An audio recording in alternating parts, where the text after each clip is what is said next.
Μπράουν με τρίποντο ξανέδωσε στο πόδο Παναθηναϊκό και ο Σλούκας με 5 συνεχόμενους πόντους και μεγάλο τρίποντο έβαλε πάλι μπροστά 73-75-39. The reaction is a corner supporter and we have to react back.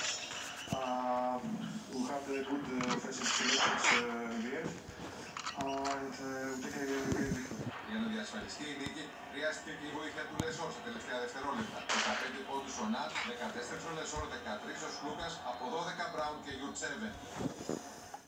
Έπαιξε με τη φωτιά στο δεύτερο ημίχρονο του αγώνα στο Μόναχο και κάηκε ο Ολυμπιακός μένοντας χωρίς εκτός έδρας νίκη και ας έδειχνε να ελέγχει το παιχνίδι μέχρι τα μισά της τρίτης περίοδου. Πλήρωσε όμως την πλατή διαχείριση του αγώνα στη συνέχεια και κυρίως την αμυντική του δυσλειτουργία στο δεύτερο μέρος. Ίσως να υποψιάστηκε την πορεία η Bayern στην έδρα της όταν άφησε προηγούμενος μετά τον Τζάμπορ και την είδε να κάνει σερί 11-0 και να ισορροπεί τον αγώνα. Στο δεύτερο δεκάλεπτο το second unit και η άμυνα σταμάτησαν τους Βαβαρούς και οδήγησαν στο συν 11 του ημιχρόνου, ο Ολυμπιακός δεν κράτησε το μεγάλο του προβάδισμα. Μπορεί να το έφτασε και στους 12 στην αρχή του δεύτερου μέρους, αλλά όχι μόνο έμεινε καθολής στην υπερπαίδηση. Αντίθετα το Λεμπρούσκι για τη Bayern ο Κάστεν Έρντουατς και την οδήγησε μαζί με τον Μπούκερ στην ανατροπή. Οι Ερυθρόλευκοι έκαναν ένα μικρό comeback με κυριότητα τρίποντα στο 66-71, αλλά το second unit κόλλησε και η επιστροφή των starter δεν ξελάσπωσε στον Ολυμπιακό. Έτσι η Bayern με επιμέρους 13-1 πήρε τα ενία και δεν τα έχασε παρά τις προσπάθειες των Βεζέγκοφ και Ντόρση μέχρι το τελικό 84-80. Από τον Ολυμπιακό που αγωνίστηκε με τον Λιβίνοφ να μένει στον πάγκο, ο Βεζέγκοφ πέτυχε 16, ο Ντόρση 12. Έντουατς με 30 πόντους και Μπούκερ με 20 ήταν η κορυφή των νικητών. Στο ποδόσφαιρο τώρα στην 5η θέση της Premier League αναρριχήθηκε η Nottingham Forest που πέρασε νικηφόρα από την έδρα της Leicester. Για το ιταλικό πρωτάθλημα η Udinese έβαλε τέλος στο αριθμό σερί της Cagliari, ενώ 3 πολύτιμους βαθμούς απέσπασε η Torino έπειτα από 3 συνεχόμενες ήττες. Στην Premier League η Nottingham Forest πήρε σπουδαίο διπλό στην έδρα της Leicester. Ο Yates άνοιξε το σκορ στο 16ο λεπτό, μόκρινο σουτ. Κατεβάνει είναι ασφαλής για τις αλεπούδες σε 1-1 στο 23. Στη συνέχεια ανέλαβε ο Wood με 2 προσωπικά του γκολ, που δώσε στο 47 με εξαιρετικό τελείωμα και μετά στο 60, σφύριξε την νίκη για την Nottingham με τον Νεοζηλανδό να φτάνει στα 7 γκολ σε 9 αγωνιστικές. Για την 8η αγωνιστική της Bundesliga, Mainz και Gladbach έμειναν ισόπαλες στο 1-1, με τους Γερμανούς να ανοίγουν το σκορ στο 55 με το αυτοκίνητο του Λάιν. Ωστόσο, η Gladbach ισοφάρισε με το Kennedy 2 λεπτά αργότερα. Η Σεβίλη χρειάστηκε ένα ημίχρονο για να κερδίσει την Ισπανία με 2-20 έντος, όταν η Κιμπάκια σκοράρισε το τελευταίο Σεβίλη, πρώτος φόρος στην αγώνα μας στην Αταξία και στη συνέχεια στο 45 λεπτό. Στη Σεριά, η Udinese επικράτησε με 2-0 της Cagliari και σκεφόλησε στην πρώτη θέση. Ο Λούκα να κάνει το 1-0 στο 38 και τον Ντέιβις να διπλωθεί το τελικό 2-0 στο 90. Η Σεβίλη συνήθιζε την Τωρίνο μετά από 3 σερίες που επικράτησαν σκόμμα 1-0 και το Τωρίνο να σκοράρει το χρυσό γκολ στο 40 λεπτό.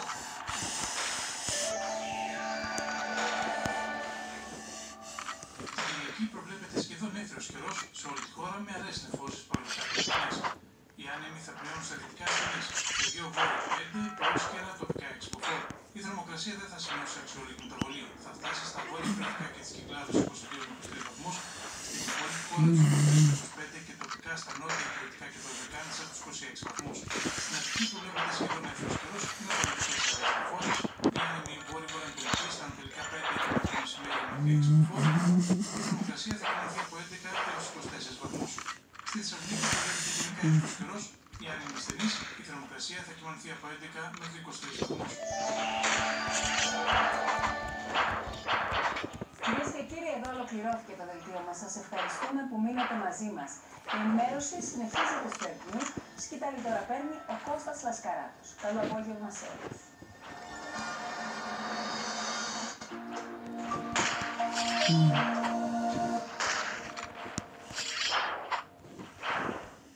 Μια είδηση μπορεί να είναι θετική. Μια είδηση μπορεί να σε σοκάρει ή να σε αφήσει αδιάφορο. Να σε συγκινήσει ή να σε θυμώσει. Να είναι ξαφνική ή κάτι που περίμενες με αγωνία. Μια είδηση μπορεί να αλλάξει τη ζωή σου. Στο Earth News, όποια και αν είναι η είδηση, σημασία έχει να μεταδίδεται έγκυρα και αμερόληπτα από το πρώτο σε εμπιστοσύνη κανάλι ενημέρωση στην Ελλάδα.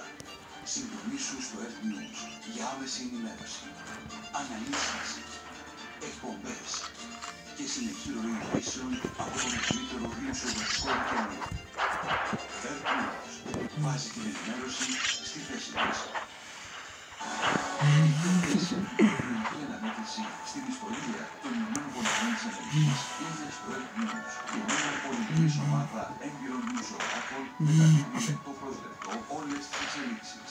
Την 3η 5 και την 4η 6 Νοεμβρίου, το αναλυτικό δελτίο ειδήσεων του Earth News με τον Απόστολο Μαγκεντράκη θα μεταδοθεί απευθείας από την Ουάσιγκτον με ζωντανές συνδέσεις με τον Λευκό Οίκο και τα επιτελεία των υποψηφίων. Στο στούντιο μαζί του, αναλυτές των ΗΠΑ προβλέπουν το αποτέλεσμα και εξηγούν την ψήφο του Αμερικανικού πολιτικού. Και τις 2 μέρες, ο μαραθώνιος της ενημέρωσης θα συνεχιστεί. Εκπομπές και δελτία ειδήσεων με ζωντανή μετάδοση των αποτελεσμάτων.